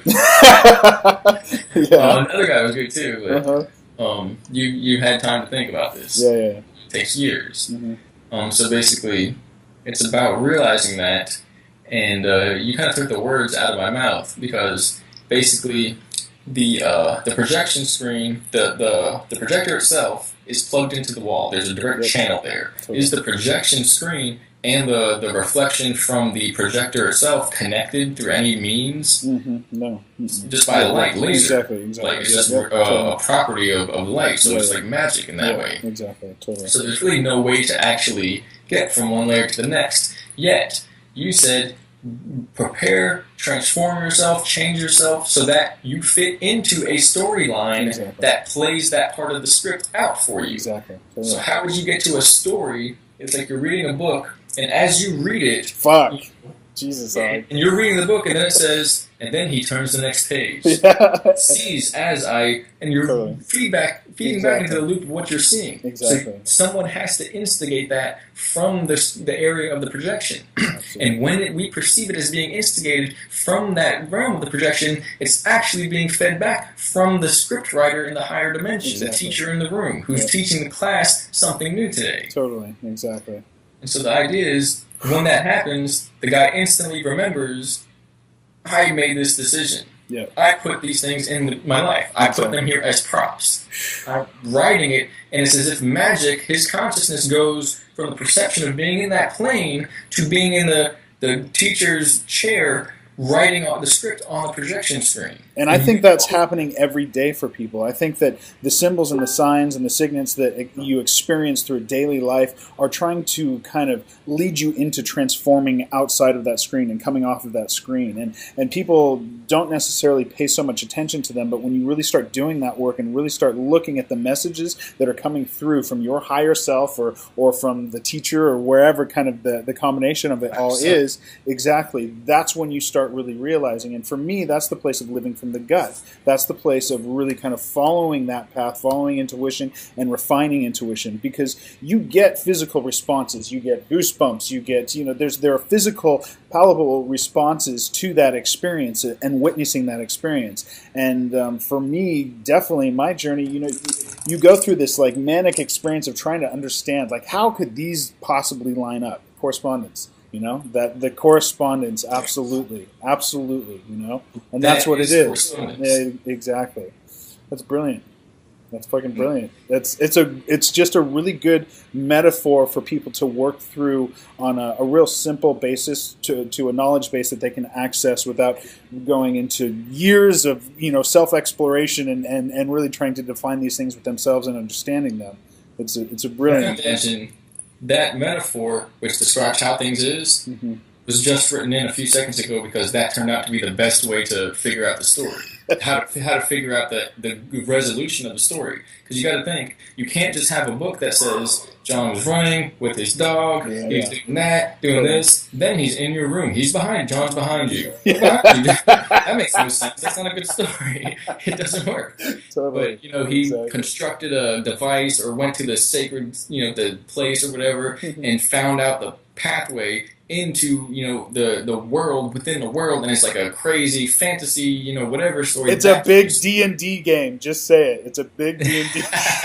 Hey, well, basically, it is. It's who made those games? Exactly. So it's the same thing. They loved that because they were living it. The Demiurge, whatever was in the Stranger Things thing, the Demogorgon. I think that's the word. Demogorgon. Yeah. All that stuff was real for them, and they seen it and met it, and so they figured out how to pass it on in a variety of ways to humanity, so that they might write their own story as well, because that's how it has to go. If it doesn't make sense in that script, it's not going to get written. Although it does happen for some, but that's because the beginning of their interjection into the script was just edited in. Somebody edited in with Photoshop because it was how it has to be. So when the people want, the information will come to them, and knowledge will come to them, and there's no pathway. Somebody in that classroom will spring up and say, "All right, I'll go in," and it's really weird. And so, but that's the idea that when that story goes from that abstract 0.001% of the screen on the projection into 99.999% knowledge of the real world, you have to have a Jacob's ladder, a spiral, extended expansion, fractal spiral translation from one world to the next. Otherwise, there's no way to actually do it. But the thing is, we do it consciously when we're making the choices and the pathways along the pathway that corresponds with that higher plan, that choose your own adventure. We're doing it internally as much as the higher self is coming down and reaching that to give us a hand out. It's a simultaneous collusion of two forces in the universe, but that's why it paints itself out. In the same sense, where you said the mind and you said the gut, but I like to say, and Spencer on the previous talk kind of gave me this idea too, and he actually reminded me of that because I heard it before, and all the things that are coming through him now are from the ancient knowledge that's been around, and it's reminding me of a lot of stuff. Awesome. But you have the mind intelligence, you have the heart intelligence, and you have the gut or intuition intelligence. That's when only when you have the three of them together are you whole, and are you present, and are the decisions or the choices that you make actually you. When it's one or the other, it's an external influence, leaning over, flopping, the triangle isn't perfectly spinning, it's getting dragged around by the forces of nature. Yep, totally. And so when those things happen, that's the signal to the higher level to transfer more power into the creationary process of the actions you are taking.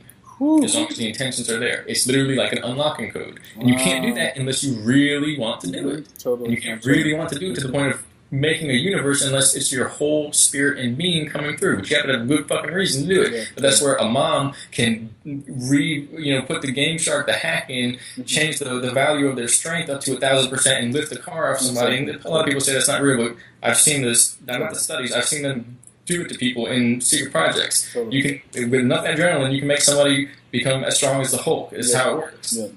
It's built into our code. But that's because we are literally a creator aspect of the realm, of ourselves, and as well the props that are around us in the realm. We can bend it to our liking or our necessity. And so, but it's on that intention that comes from that whole body experience. And so they're trying to wrap that up real quick, because that can go on for hours because there's multiple layers. Because I actually got this from a lot of experiences, because that's basically what it is.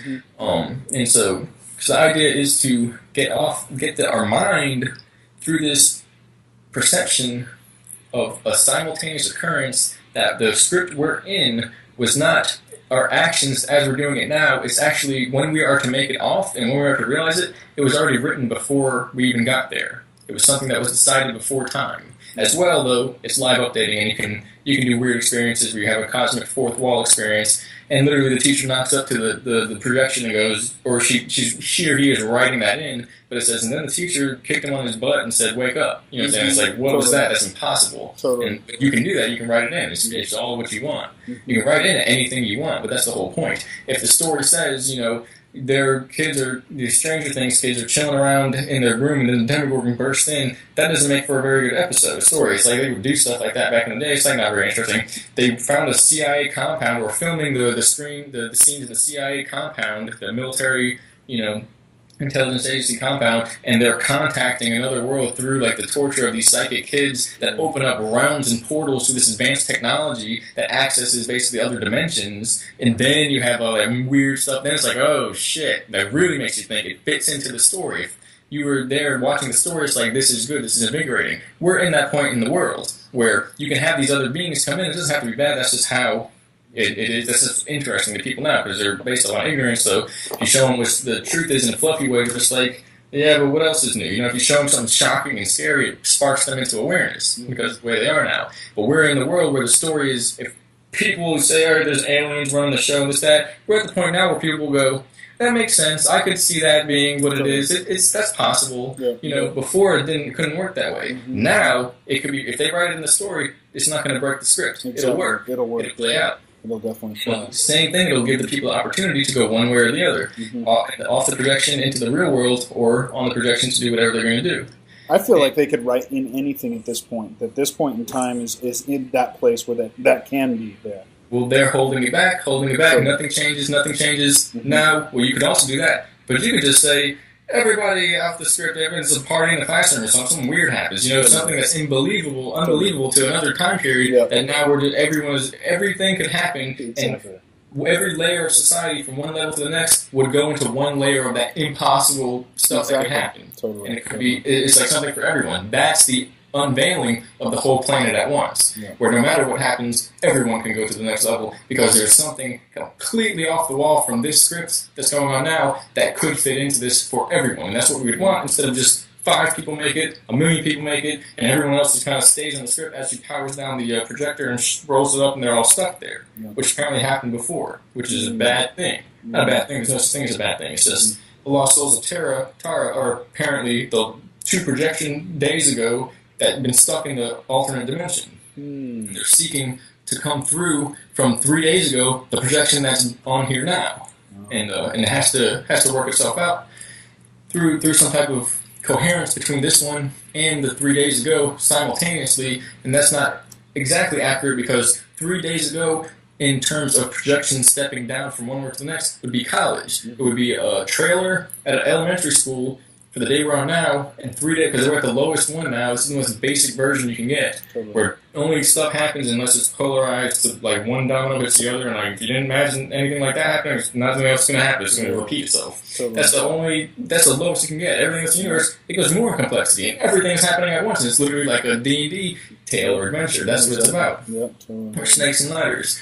But to the point where we would have to synchronize from where we are now from the elementary to the middle school to the college level, all in one, and maintain all 3 worlds at once, and then compress them all together so they're all basically released from this projection system at once, which is a fucking feat. But the idea is that would be more invigorating than one, the other, or the other. It would just be like this crazy occurrence of all time. And so I'll just finish the metaphor, which is because the rest is just filling in parts.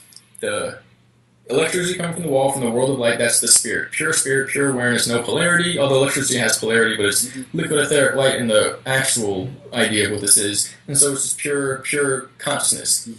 You can never have zero, technically, even then, with a 0 degree light. If that was a shadow puppet, is there a 0 degree light on the wall? No, because sunlight's bouncing around. If it was 0 degree light, it would look like a black hole. And you would literally just look through and you'd see nothing there in the wall. You'd look through the wall. You can't have 0 degree light. They made a black, like a crystal or an oil or something that absorbs 99.9% of the light, and it looks like crazy. It looks like nothing you've seen before. And so there's really never any 0.00% light. It's not possible to have that.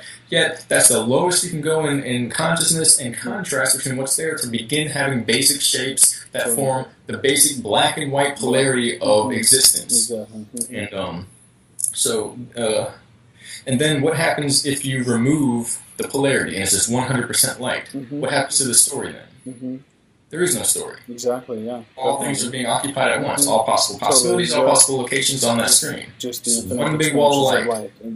Totally. Not a bad thing, but you can't know where you are within that happening. It would just be like this, the reel going over so fast that you just see this big kaleidoscopic mandala blur. And that's what the mandala is. All times and spaces at once overlapped. That's what it looks like from a higher dimensional perspective.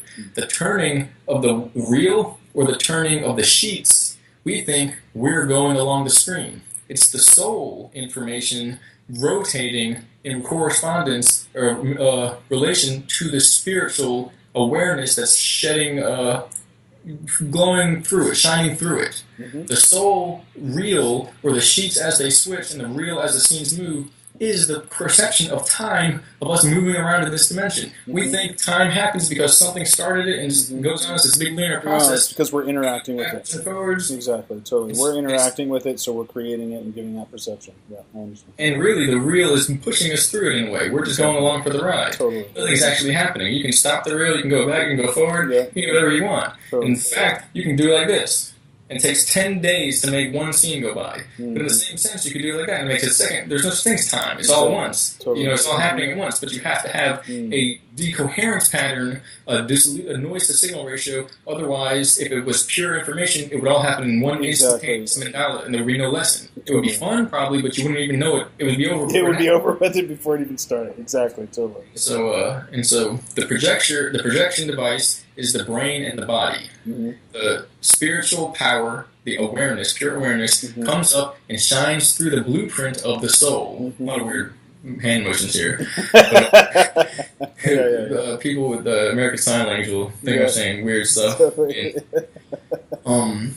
But it shines through. The spirit shines through the soul, activates it, and creates this projection that we perceive on the screen, and where we think that's where our body is, but our body is actually the device, the brain and body that the light is flowing through to project the world around us. The screen is this 3.5 dimensional world where we experience these things. It's actually a 2-dimensional surface that all the things, it's the surface of an intersection of planes that we associate with the passage of time and the accumulation of awareness or knowledge or memories. And from that, there's the actual happening, and then there are many interpretations deep where we can see layer after layer of information of how it relates to ourself, and ourself being immaterial in another world, meaning you can abstract it to relate to anything you want until you get to the truth, the final truth, which means you've discovered all non-truths on the plane, which just means you navigated off the plane. And so, so the screen is this universe, the fabric of space and time. The electrical energy is pure awareness. The light bulb is consciousness and the brain clicking on then. The machine itself is the brain and the body. The projection as it occurs is the experience of life. And the whole thing is basically, it's a projection from the soul level. And so there's a few more ways I could explain it and a few more things. You know, remember, think about the library that we go to afterwards. Nothing's ever lost. Nothing's ever erased. And we're doing this as a job, more of a hobby. Exactly. Basically. Totally. So that's the projection metaphor.